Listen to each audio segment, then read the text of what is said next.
Graças e paz, irmãos. Vamos abrir a palavra de Deus lá em João, 1 João, capítulo 5.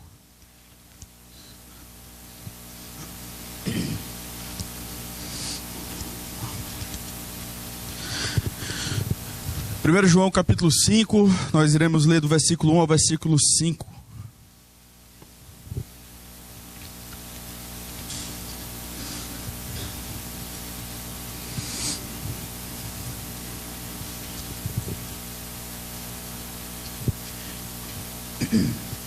Diz assim a palavra do nosso Deus: todo aquele que crê que Jesus é o Cristo é nascido de Deus. E todo aquele que ama o que o gerou também ama o que dele é nascido. Nisto conhecemos que amamos os filhos de Deus, quando amamos a Deus e praticamos os seus mandamentos. Porque este é o amor de Deus, que guardemos os seus mandamentos. Ora, os seus mandamentos não são penosos, porque todo o que é nascido de Deus vence o mundo. E esta é a vitória que vence o mundo, a nossa fé. Quem é o que vence o mundo, senão aquele que crê ser Jesus, o Filho de Deus? Vamos, mais uma vez, orar. Tu és soberano, Tu és Senhor, reina absolutamente sobre todas as coisas. Que privilégio nós temos hoje de estarmos aqui juntos para louvar, para bendizer o Teu nome, para reconhecer que só Tu és Deus, que só Tu és Senhor sobre todas as coisas, para olharmos para a história e vermos como o Senhor é maravilhoso, como o Senhor é bondoso, como o Senhor tem manifestado a Tua graça em habitar em pecadores como nós. Como é bom, Senhor, a gente está aqui diante de Ti, que é o nosso Pai.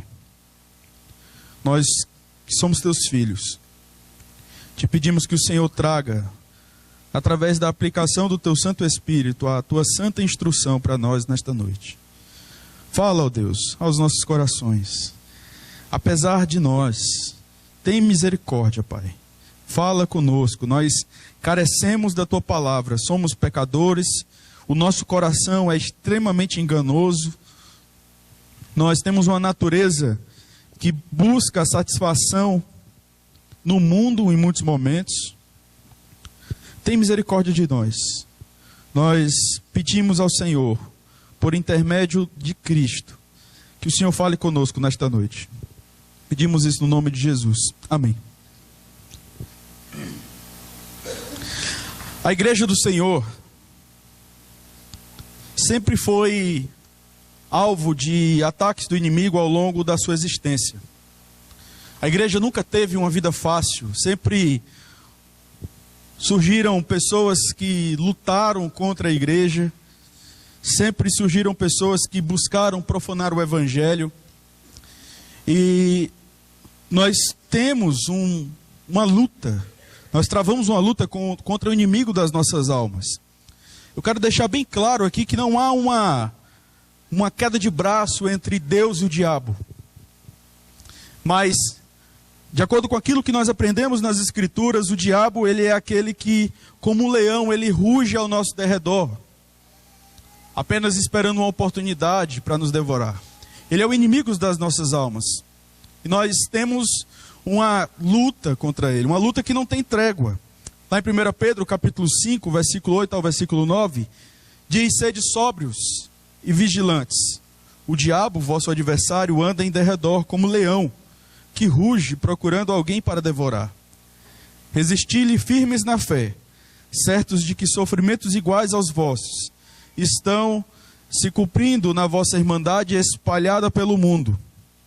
O alerta de Pedro aqui parte de um contexto onde a guerra que estava sendo travada naqueles dias era dentro da igreja. Não era uma guerra fora. E essa é a grande questão que nós temos vivenciado. A guerra que nós travamos, ela não é uma guerra simplesmente contra o mundanismo, quando esse mundanismo ele está simplesmente lá fora. A Bíblia diz que, de fato, o mundo jaz o maligno. Mas esse mundo, ele tem sorrateiramente entrado nas nossas igrejas. E quando eu falo do mundo entrando nas nossas igrejas, eu não quero que você seja rápido no seu raciocínio e ache que eu estou falando, por exemplo, dessas igrejas neopentecostais. É claro que em muitas delas você vai ver muito pragmatismo. Mas eu falo de posturas que revelam, na verdade, um pensamento mundano. Não é à toa que João, quando escreve a sua carta, ele está alertando a sua igreja para que não ame o mundo, porque as coisas do mundo não procedem de Deus. A concupiscência da carne, a concupiscência dos olhos, a soberba da vida.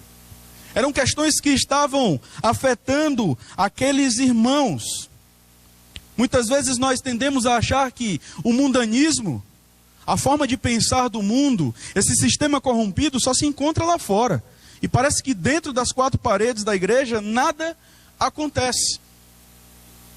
Mas infelizmente nós temos nos deparado com um mundanismo terrível nas igrejas. Um mundanismo que não está simplesmente restrito a questões relacionadas à área moral. Tendemos a classificar pecados e achar que o mundanismo está na igreja porque simplesmente é óbvio que isso é pecado. Mas simplesmente porque está tendo adultério na igreja, então o mundanismo está lá. Mas a gente se esquece que insubmissão é mundanismo. Fofoca é mundanismo. Questões como essas que procedem do diabo, que não procedem de Deus. Facções são questões que procedem do mundo e não de Deus. E às vezes essas coisas estão acontecendo dentro da igreja. E a gente está simplesmente aqui falando de pragmatismo, falando das coisas que acontecem lá fora, quando na verdade o mundo tem entrado nas igrejas através de questões tão tolas, tão pequenas. Nós vivemos numa guerra. O Senhor Jesus já havia nos alertado lá em João 16:33 que não seria fácil. A palavra de Deus nos diz: estas coisas vos tenho dito para que tenhais paz em mim. No mundo passai por aflições, mas tende bom ânimo. Eu venci o mundo. Ser cristão de verdade é estar em meio a uma guerra que em muitos momentos ela vai ser travada lá fora. Mas em muitos outros momentos essa guerra vai ser travada dentro das quatro paredes da igreja. 1 Timóteo capítulo 3, versículo 12. Nós vemos que Paulo, ele está ali trazendo uma constatação para o seu discípulo. Todos quantos querem viver piedosamente em Cristo Jesus serão perseguidos. E essa perseguição, ela não se dará fora somente, mas, infelizmente, dentro da igreja. É por isso que João, ele vai alertar os seus discípulos, alertar as suas ovelhas, para que amem uns aos outros, para que busquem a unidade. Este era o contexto de João. Uma guerra que estava sendo travada não fora. Aquela igreja, ao contrário da igreja de Roma, como nós lemos aqui, ela não estava sendo perseguida. Perseguida por pessoas de fora da igreja. A igreja estava enfrentando uma batalha séria contra o inimigo por conta de falsos mestres e falsos irmãos que estavam infiltrados na igreja. Uma falsa compreensão de Cristo, um falso evangelho, fatalmente irá atrair falsos cristãos para a igreja. E são exatamente esses que trarão dificuldade, dor, gemidos. Mas louvado seja Deus, que conhece aqueles que verdadeiramente são seus. João faz vários alertas quanto à conduta e ao entendimento correto que aqueles irmãos deveriam ter para se livrar do mundanismo. Você vai lembrar, por exemplo, do capítulo 2, versículo 15, quando João diz, conforme já citei aqui: não ameis o mundo nem as coisas que há no mundo. Se alguém amar o mundo, o amor do Pai não está nele. Ou seja, se alguém amar o mundo, fica constatado que não ama a Deus. A situação era uma situação de apostasia. Alguns estavam de fato encantados com os falsos ensinos. Alguns de fato estavam encantados com a possibilidade de governar sobre outras pessoas, essa é uma questão, por exemplo, que João vai tratar na sua terceira carta. Haviam pessoas que estavam dentro da igreja e queriam exercer a primazia. E aí, irmãos, isso traz um alerta muito forte para nós. O orgulho é mundanismo. A vaidade é mundanismo também. E alguns irmãos estavam então, alguns falsos irmãos, diga-se de passagem, estavam diante da pregação pura do evangelho, diante da defesa do apóstolo João em relação às suas ovelhas com a verdade. Alguns irmãos estavam deixando a igreja. E João vai dizer, eles saíram do nosso meio. Em outras palavras, porque eles nunca foram dos nossos. E João leva isso tão a sério que vai proibir a igreja, não orem por eles. Quando você vai para o capítulo 5, no versículo 16, João fala, se alguém vir a seu irmão cometer pecado não para a morte, pedirá e Deus lhe dará vida aos que não pecam para a morte. Há pecado para a morte. E por esse, não digo que rogue. Que pecado para a morte é esse? A apostasia. O indivíduo teve contato com a fé, o indivíduo ouviu o evangelho, mas ele não quis saber. Porque simplesmente ele entendeu num certo momento que as coisas deveriam acontecer conforme ele acha que deve acontecer. E aí ele saiu. E João diz o seguinte, não ore por ele. E às vezes a gente olha isso, nossa, mas que radical, pastor. Mas é exatamente o que João está falando aqui. Sabe por quê? Porque mais na frente nós vamos aprender que nós devemos amar os nossos irmãos. Mas muito mais do que os nossos irmãos, nós devemos amar a Deus. E isso a gente esquece.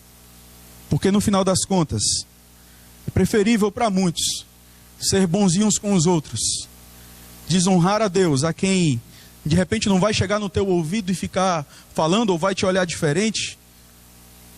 Porque afinal de contas você acha que Deus é simplesmente misericordioso e você pode se comportar do jeito que você quiser. Isso na verdade é banalizar a graça de Deus. Pecado para a morte, conforme nós temos falado aqui, é o pecado de apostasia. E a igreja naqueles dias estava passando por todas essas situações. Nós temos acompanhado que João tem testado a fé desses irmãos.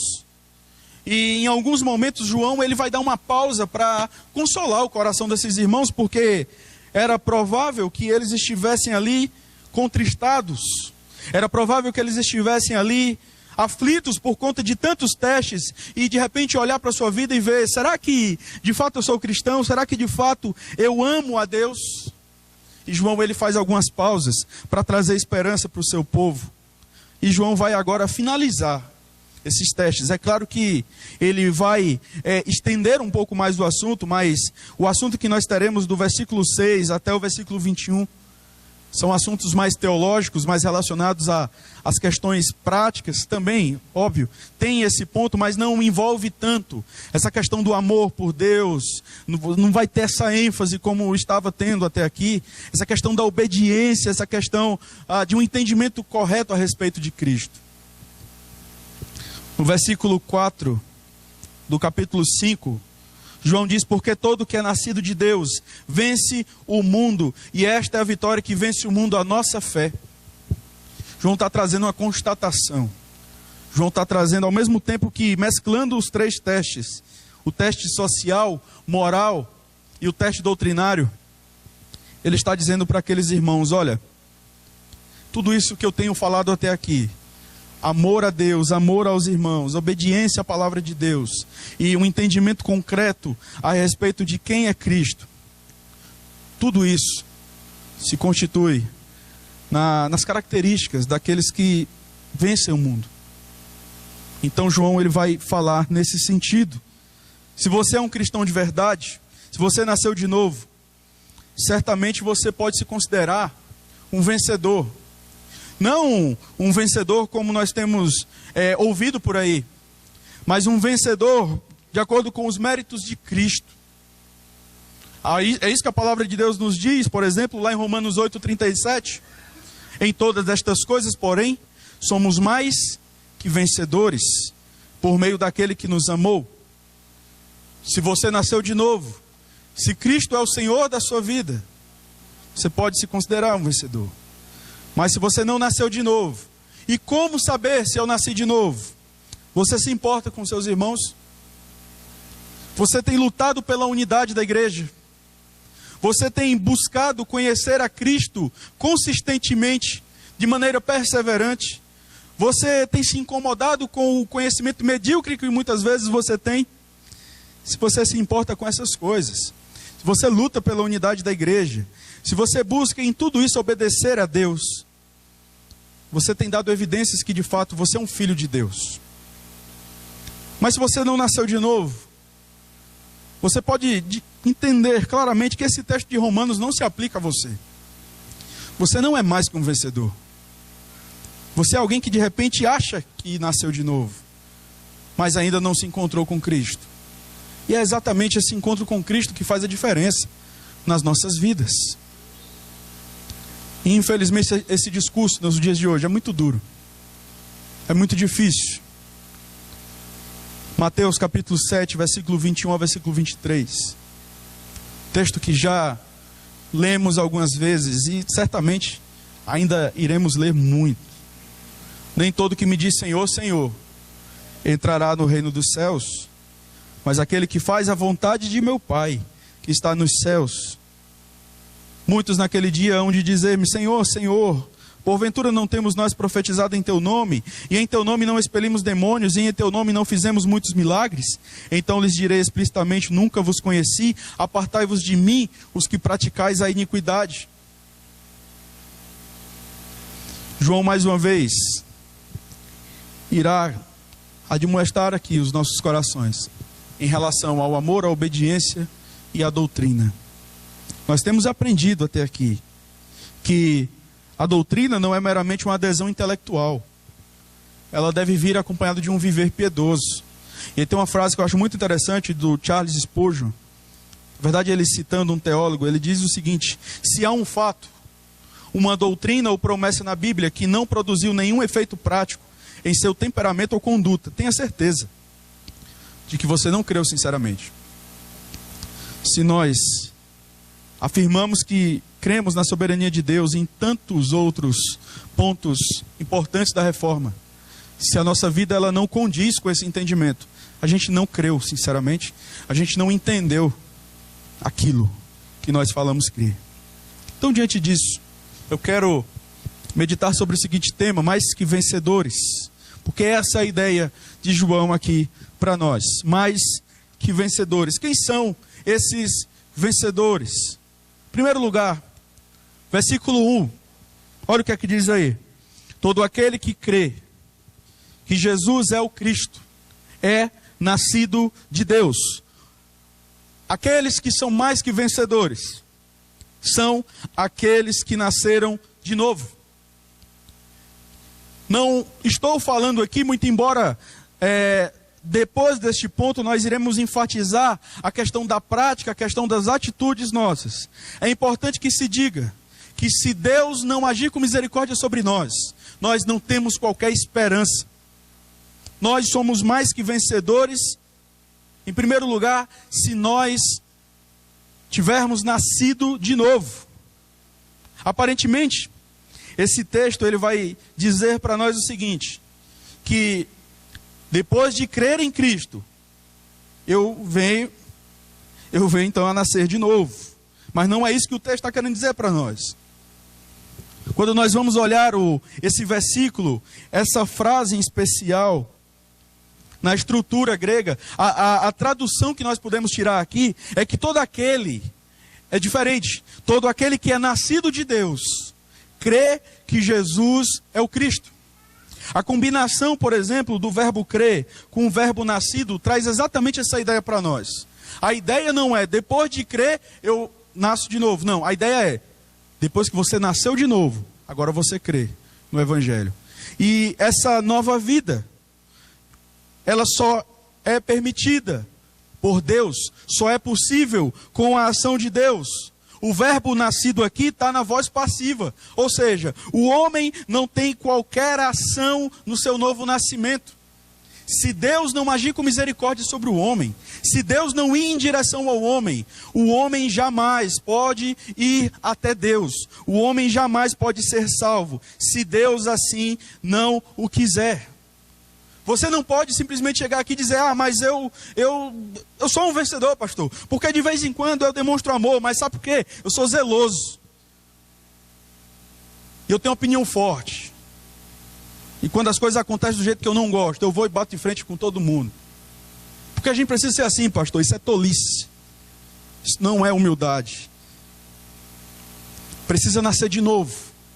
É isso que nós temos aprendido. João capítulo 6, versículo 44 diz: ninguém pode vir a mim se o Pai que me enviou não o trouxer. O homem não tem qualquer capacidade de crer no Evangelho se o Senhor não lhe der a fé necessária para isso. É o que nós aprendemos em Efésios 2:8. Quem está falando aqui não é Calvino, irmãos. Quem está falando aqui não é um teólogo da Reforma. Quem está falando aqui é a palavra de Deus. Porque pela graça sois salvos, mediante a fé. E isto, a fé, não vem de vós, é dom de Deus. A nossa vitória diante do mundo, ela tem a sua origem no Senhor, e não nas nossas práticas somente. As práticas que nós vamos ver daqui para frente, elas servem apenas de constatação dessa nova vida que nós adquirimos em Cristo.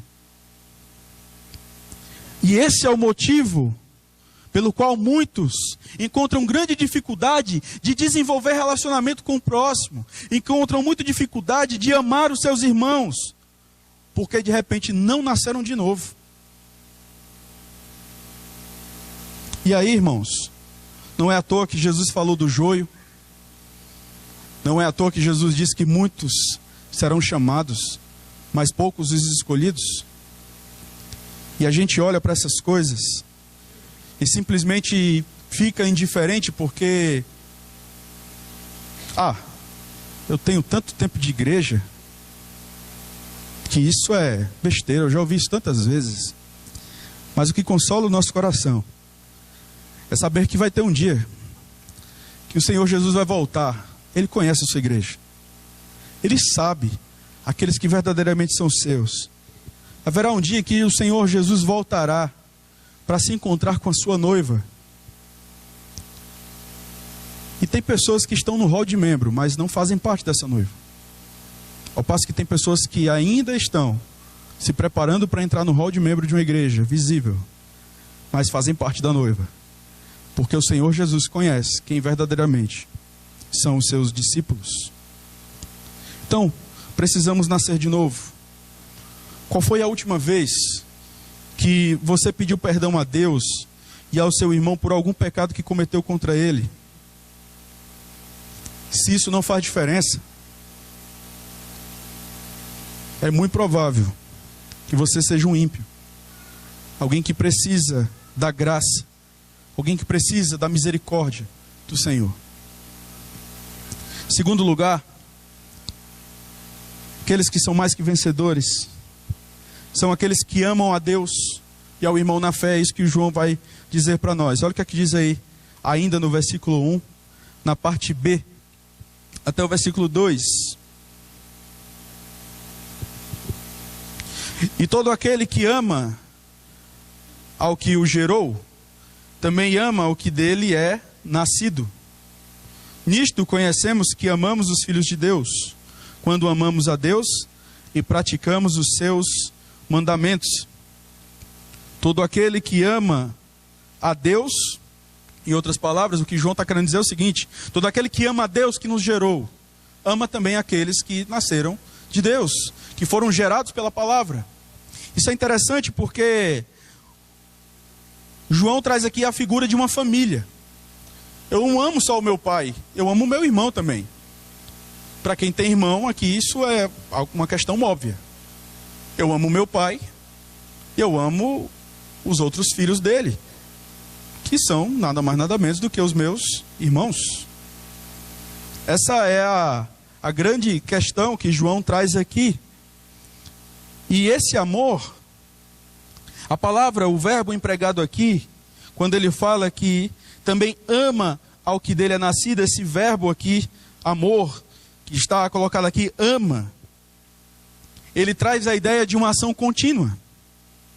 Uma ação que não está simplesmente restrita à igreja, a um contexto de programação da igreja, mas em todos os momentos. Esse amor, ele não é simplesmente aquele amor que pode ser demonstrado num cumprimento. Esse amor não é simplesmente aquele amor que pode ser demonstrado num momento de 2 horas, onde nós nos encontramos aqui, e fica fácil a gente se abraçar e se beijar, mas é um amor que é disposto em todos os momentos. Esse é o amor que João coloca aqui, e é o amor que nós devemos ter. Ou seja, uma vez que nós conhecemos a Deus, e essa é a parte mais dura para nós, porque Deus nos ama de uma maneira tão perfeita, mas para aqueles que nasceram de novo, há um conflito terrível na alma, quando nós somos confrontados com o fato de que nós devemos amar pecadores miseráveis como nós. Teoricamente é tão lindo quando a gente fala de amor ao próximo, mas quando a gente é ofendido, quando a gente é prejudicado, é nesse momento que nós temos que clamar a Deus por misericórdia, para que Deus nos ajude a amar como Ele nos amou, até onde esse amor não profana o bom nome do nosso Senhor. Não é à toa que esse amor que João está falando aqui só é possível se você nascer de novo. Esse amor aqui não é uma qualidade natural. Não é uma questão de que existem algumas pessoas que são mais dispostas do que outras para amar. É uma questão que vem de fato do Senhor Deus sobre as nossas vidas. No verso 2, ele fala que nisto ele vai explicar, ele vai agora estender um pouco mais essa ideia desse amor por Deus e pelo próximo. Nisto conhecemos que amamos os filhos de Deus, quando amamos a Deus e praticamos os seus mandamentos. Sabe qual é a grande questão?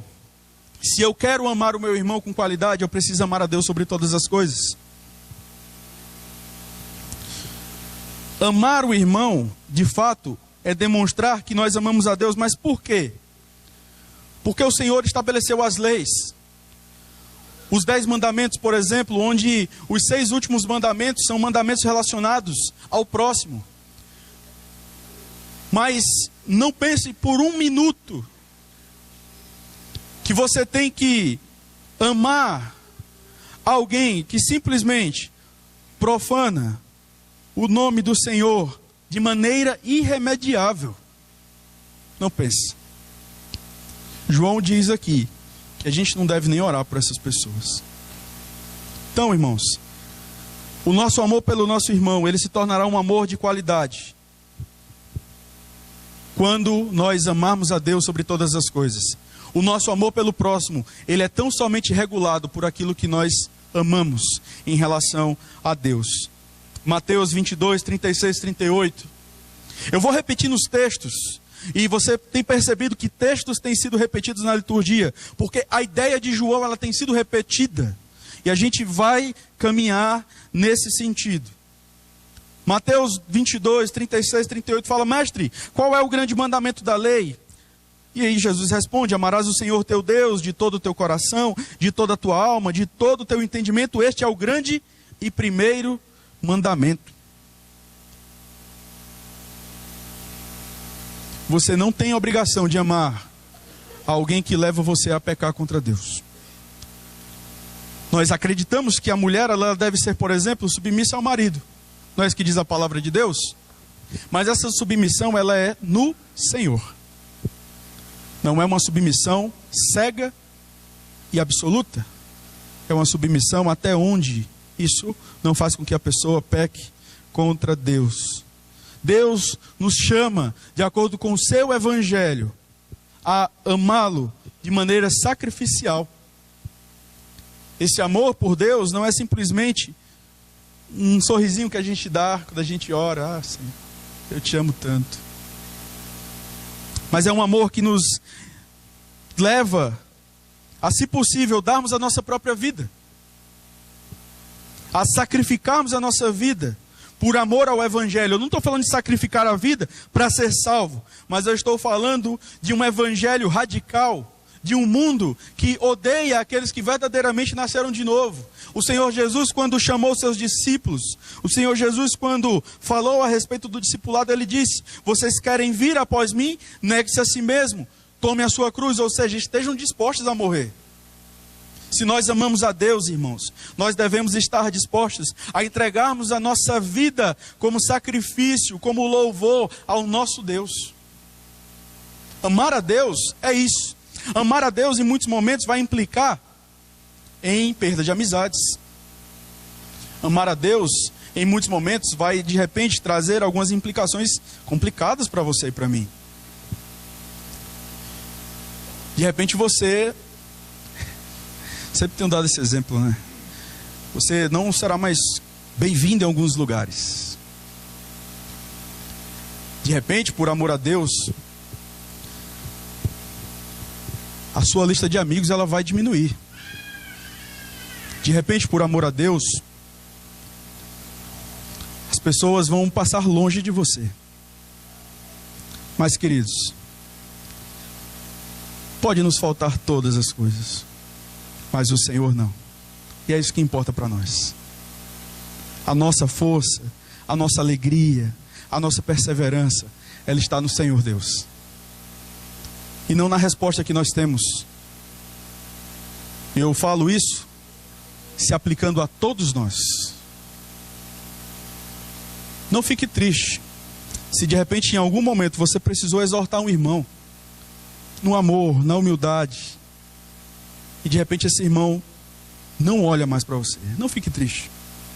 Deus, Ele deve ser adorado mesmo assim. Deus é a nossa força, Deus é o nosso Pai. Essa era a grande questão que estava acontecendo aqui. Será que você já parou para imaginar a situação? Aquela pessoa que fazia parte da igreja, aquela pessoa que de repente, porque a igreja nesses dias, ela se reunia nas casas, não se reunia nos templos. Você já parou para pensar? A igreja que se reúne na sua casa, e aí de repente tem aquele colega, aquele amigo que cresceu com você, você brincava com ele, ali nas ruas da Ásia Menor, atualmente a Turquia, eles correndo, brincando, soltando pipas juntos, planejando o futuro juntos, e de repente, essa pessoa olha e diz: eu não creio mais nesse Deus, eu não amo mais esse Deus. E de repente essa pessoa agora, ela se torna o seu inimigo, porque ela simplesmente disse: eu não creio mais nesse Cristo. E imagina você nessa situação, onde aquela pessoa que cresceu com você, agora ela não vai mais frequentar a sua casa, porque simplesmente você disse: eu não concordo com as suas práticas, eu não concordo com o que você está pensando, não concordo com o que você está dizendo. Ah, irmãos, a gente precisa aprender mais sobre o que é amar a Deus sobre todas as coisas. João Calvino, ele diz que, tendo em vista que Deus nos regenera pela fé, Ele deve ser necessariamente amado por nós como um pai. E esse amor inclui todos os seus filhos.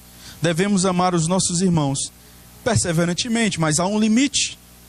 Até onde nós devemos amar os nossos irmãos? Até onde esse amor não faz com que eu peque contra Deus. Deus deve ser amado acima de todas as coisas. E como é que a gente evidencia esse amor por Deus? E aqui nós temos aquilo que nós podemos dizer, de repente, da terceira característica daqueles que são mais que vencedores. Olha aí, por favor, para o versículo 3.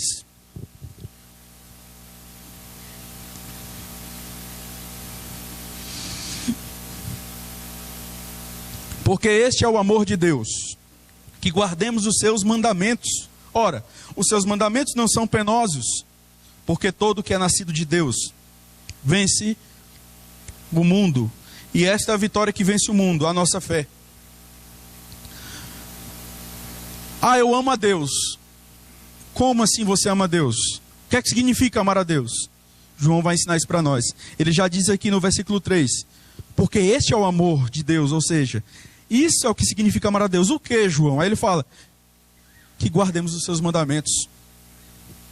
Amar a Deus é guardar os seus mandamentos.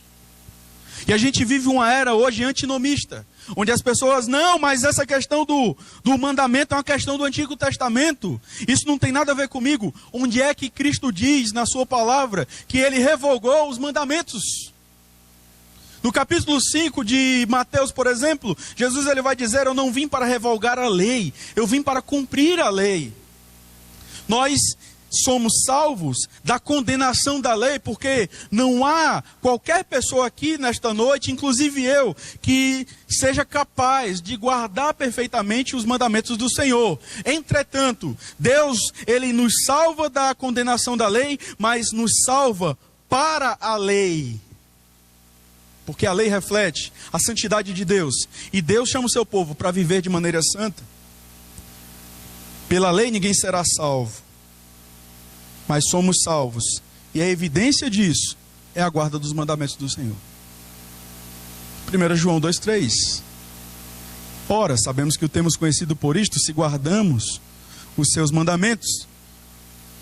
João, capítulo 14, versículo 15. Se me amais, guardareis os meus mandamentos. Ainda no capítulo 14, do verso 21 ao verso 24, Jesus diz, aquele que tem os meus mandamentos e os guarda, esse é o que me ama. É o próprio Senhor Jesus falando isso para nós. E aquele que me ama, será amado por meu Pai. E eu também o amarei e me manifestarei a ele. Disse-lhe Judas, não Iscariotes, de onde procede, Senhor, que estás para manifestar-se a nós e não ao mundo? Respondeu Jesus, se alguém me ama, guardará a minha palavra, e meu Pai o amará, e viremos para ele, e faremos nele morada. Quem não me ama, não guarda as minhas palavras, e a palavra que estáis ouvindo não é minha, mas do Pai que me enviou. E aí você fala, mas onde é que entra o pecado, pastor? Porque nós pecamos sempre, infelizmente, nós pecamos. Mas João fala, lá no versículo 9 do capítulo 1, se confessarmos os nossos pecados, ele é fiel e justo para nos perdoar os pecados e nos purificar de toda injustiça. Quando você vai para o versículo 1 do capítulo 2, João está dizendo, filhinhos meus, estas coisas eu vos escrevo para que não pequeis. Se todavia alguém pecar, nós temos advogado junto ao Pai. Ou seja, o pecado agora na nossa vida é um acidente. Iremos pecar? Iremos. Mas nós odiamos pecar. Nós odiamos. E muitas vezes nós ficamos tristes de fato por conta do pecado. Se nós amamos a Deus, nós guardaremos os seus mandamentos, ou seja, nós viveremos em obediência. Nós somos salvos para uma nova disposição. Nós não temos que ser como os antinomistas, que dizem, evangelho hoje é a graça de Deus. Não existe mais essa ideia de lei. Essa questão de lei é uma questão ultrapassada. Era exatamente essa questão que João estava combatendo. Porque os falsos mestres estavam na igreja dizendo o seguinte, olha, o Deus do Antigo Testamento é um Deus carrasco. É o Deus da lei. Eu não sei se você já ouviu isso. O Antigo Testamento é lei. O Novo Testamento é graça. O Deus do Novo Testamento, já diziam os falsos mestres, é um Deus gracioso, é um Deus de amor. Então essa questão da lei, calma, né? Não é bem por aí não. Só que quando você vai para Gênesis, você vai olhando o desenrolar do plano redentivo do Senhor, você vai perceber que lei e graça, elas andam juntas. O exemplo do Éden é perfeito para nós, quando Deus ele coloca Adão ali, e ele diz, olha, de toda árvore você pode comer, só não coma da árvore do conhecimento do bem e do mal. Deus estava estabelecendo uma lei, dizendo o que é que Adão não poderia fazer, porque no dia em que ele comesse dessa árvore, do fruto, ele certamente morreria. É isso que a confissão de fé, por exemplo, chama de pacto de obras. Deus fez um pacto de obras com Adão, onde a condição dele permanecer vivo era a sua obediência. Mas o que foi que aconteceu? Adão desobedeceu. E quando Deus chegou, É interessante essa questão, porque Deus está em todos os lugares, mas a Bíblia fala que Adão percebeu que o Senhor vinha, e aí a Bíblia diz que Adão se escondeu. O que é interessante é que Deus estava ali naquele momento em que Adão ele foi omisso diante da atitude da sua esposa, e foi ainda mais terrível quando ele aceitou do fruto que a sua esposa ofereceu para ele. Ele sabia que isso não era correto, mas ele se escondeu. Deus estava ali, olhando toda aquela situação. Gênesis não fala isso. Deus é onipresente. A Bíblia ensina isso para mim, e eu posso dizer que Deus está em todos os lugares. E quando Adão se escondeu, qual foi a atitude do Senhor Deus? Foi ao encontro de Adão. Você sabe o que é isso? Evangelho. Deus vindo ao encontro do pecador. Isso é graça.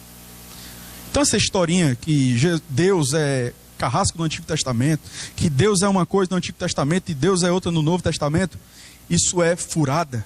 Isso não é evangelho. Agora, obviamente que a revelação ela é progressiva. Algumas coisas que aconteciam no Antigo Testamento não acontecem mais no Novo, por conta daquilo que se cumpre em Cristo. Mas Deus é o mesmo e continua hoje o mesmo. Deus que estabelece leis, que revelam a sua santidade para nós. E Deus gracioso.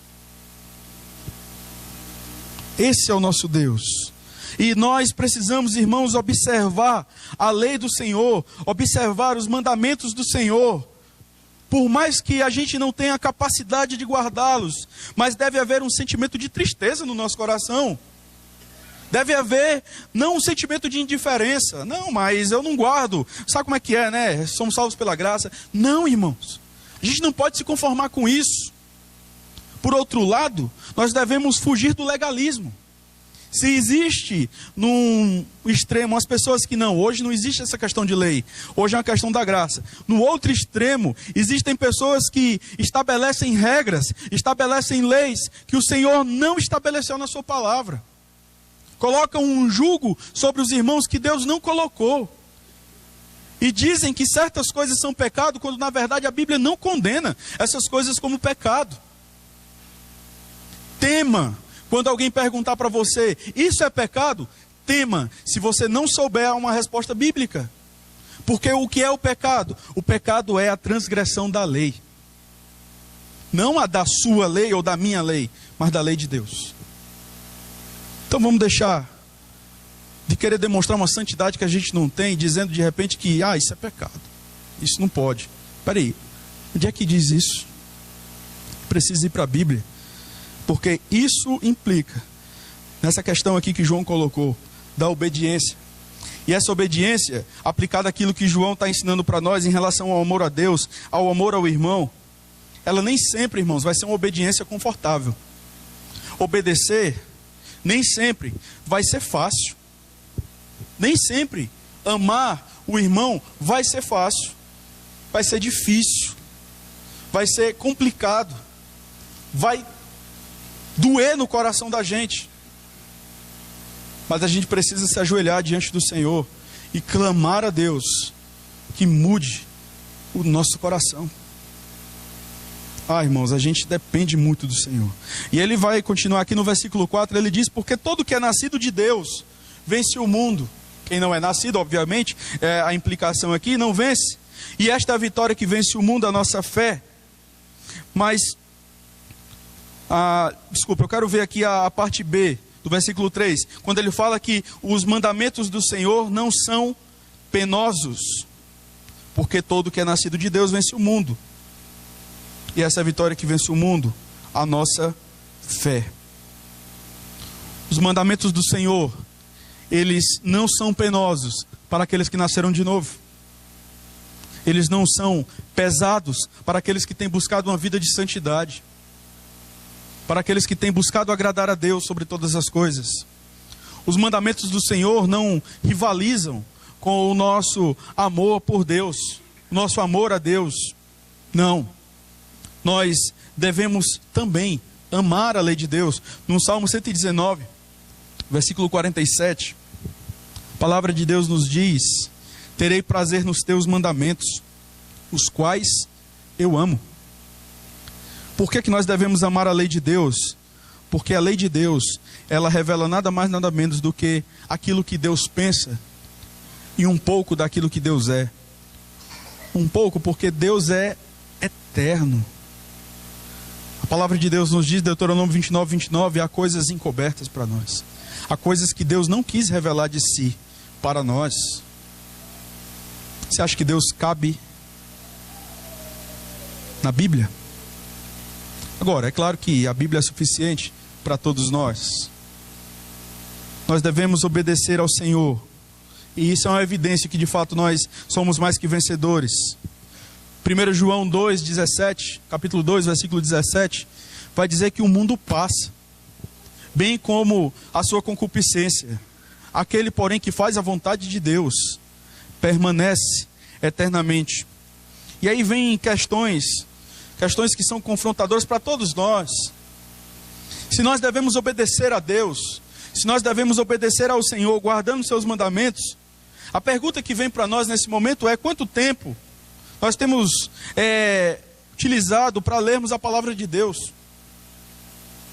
Se nós devemos obedecer a Deus ao guardar os seus mandamentos, que importância eu tenho dado para a palavra de Deus na resolução de conflitos, na resolução de problemas? Eu estou com uma dúvida sobre uma coisa que aconteceu, eu não estou conseguindo entender. Será que eu estou indo para a Bíblia? Ou será que eu estou simplesmente me portando como um animal que reage a situações e deixo de refletir a imagem e semelhança de Deus, que é simplesmente ter um senso crítico? E esse senso crítico submisso à palavra de Deus.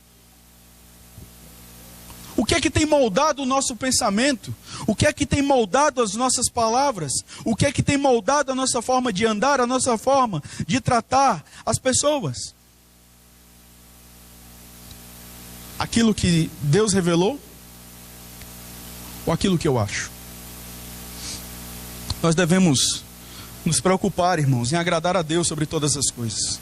Conforme já falamos, Joel Bick, em seu livro Vencendo o Mundo, ele fala que quando o agradar a Deus se torna mais importante do que o agradar as pessoas, o crente vence o seu amor pela honra, riqueza, prazeres, entretenimento e amizades do mundo.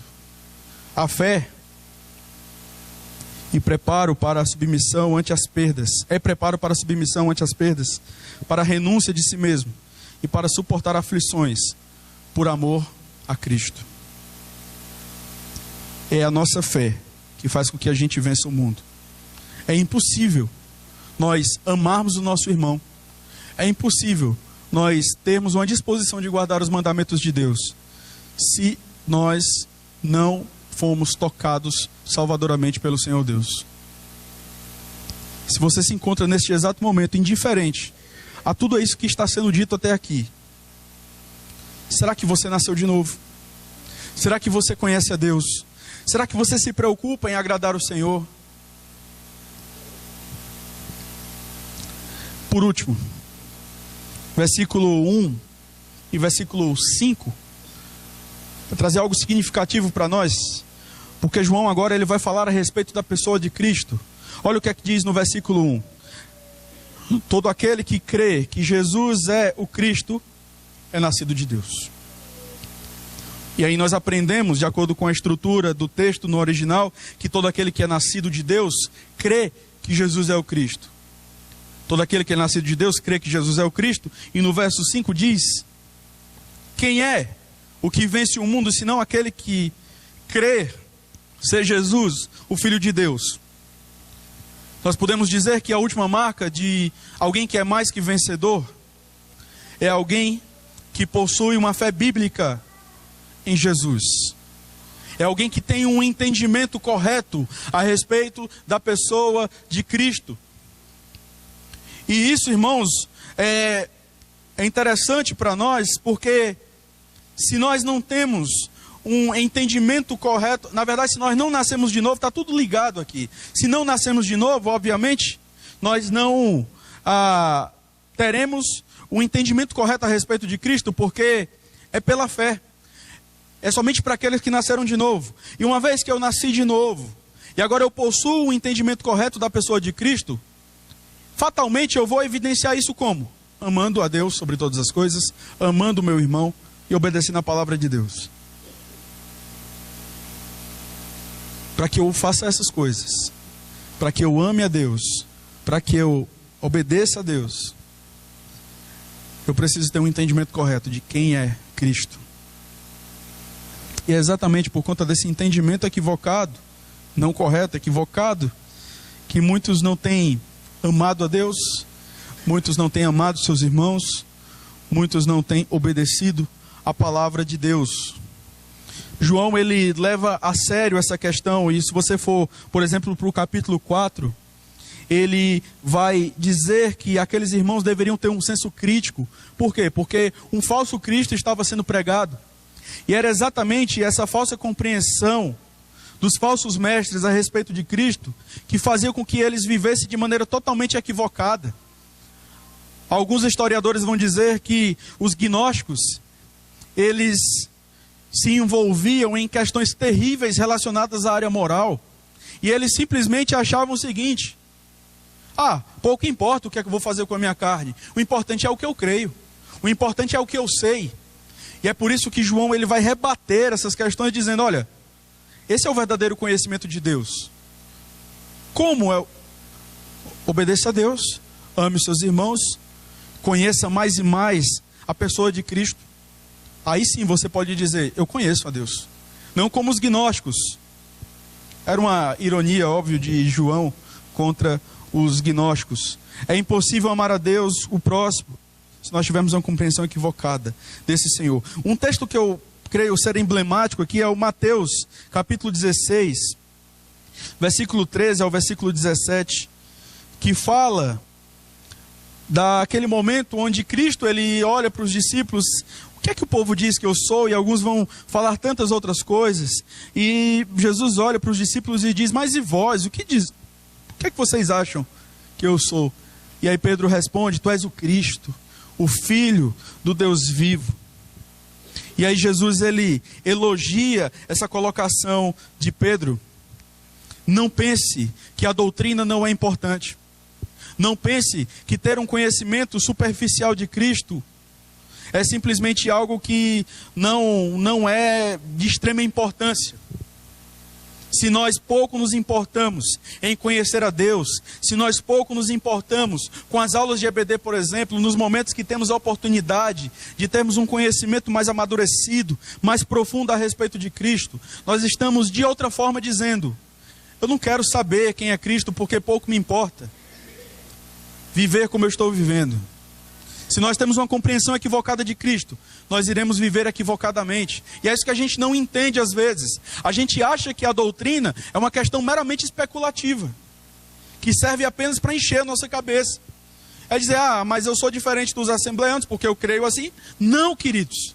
A doutrina, ela serve para moldar a nossa vida. A doutrina, ela serve para forjar um conhecimento maduro a respeito de Cristo, que vai forjar uma atitude madura diante do mundo. A doutrina é importante. Estudar sobre a Trindade faz diferença quando a gente chega aqui para cultuar a Deus. Estudar sobre os decretos de Deus faz diferença quando a gente está passando momentos de dificuldade. Conhecer a pessoa de Cristo faz diferença quando a gente é tentado a dar uma resposta ruim a uma atitude ruim que recebemos.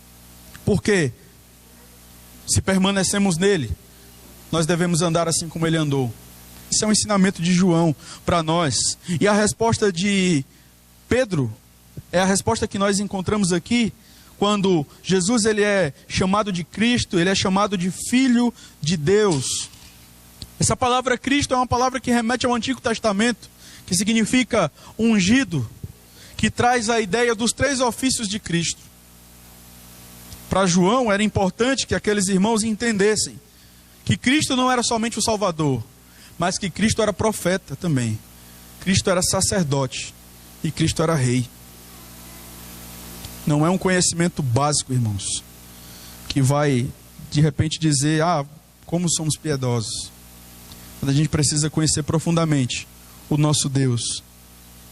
Pedro continua quando ele fala que ele é o Filho do Deus vivo. Jesus é e sempre será o Filho desse Deus, que não só é ele mesmo o único Deus vivo, em contraste com todos os falsos deuses pagãos, conforme nós vemos, por exemplo, Isaías 40, do 18 ao 31, mas também a única fonte de vida para todo aquele que vive. Jesus muito se alegra com a resposta de Pedro e diz: bem-aventurado és, Simão Bar-Jonas, porque não foi carne e sangue que te revelaram, mas meu Pai que estás nos céus. É impossível termos um entendimento correto de Cristo se Deus não nos alcançar de maneira salvífica. Mateus capítulo 11, versículo 25 ao versículo 26.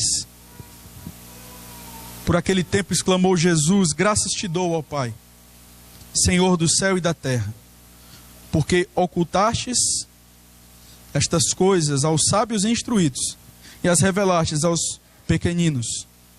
Deus revela quem é Cristo por meio da Escritura. É isso que Cristo nos ensina.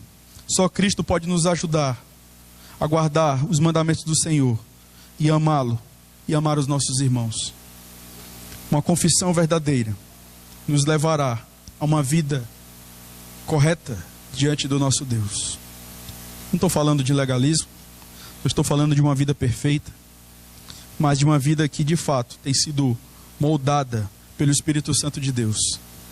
Nós somos pecadores, nós temos falhas hoje, mas como é triste a gente perceber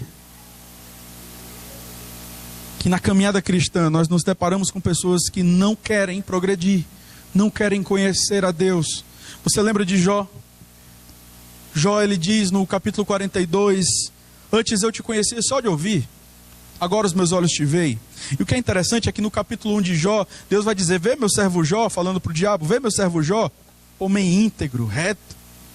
Esse mesmo cara vai falar, esse mesmo Jó vai falar lá no capítulo 42: ó Senhor, eu te conheço mais agora. Conhecimento de Deus, irmãos, conforme diz Oséias, conheçamos e prossigamos em conhecer ao Senhor. Ele tem que ser progressivo, porque nós devemos progredir na nossa vida de santidade, nas nossas práticas, nas nossas atitudes. Que o Senhor nos ajude a entendermos que aqueles que verdadeiramente nasceram de novo são mais que vencedores. Aqueles que verdadeiramente nasceram de novo podem dizer que as portas do inferno não prevalecerão contra a igreja.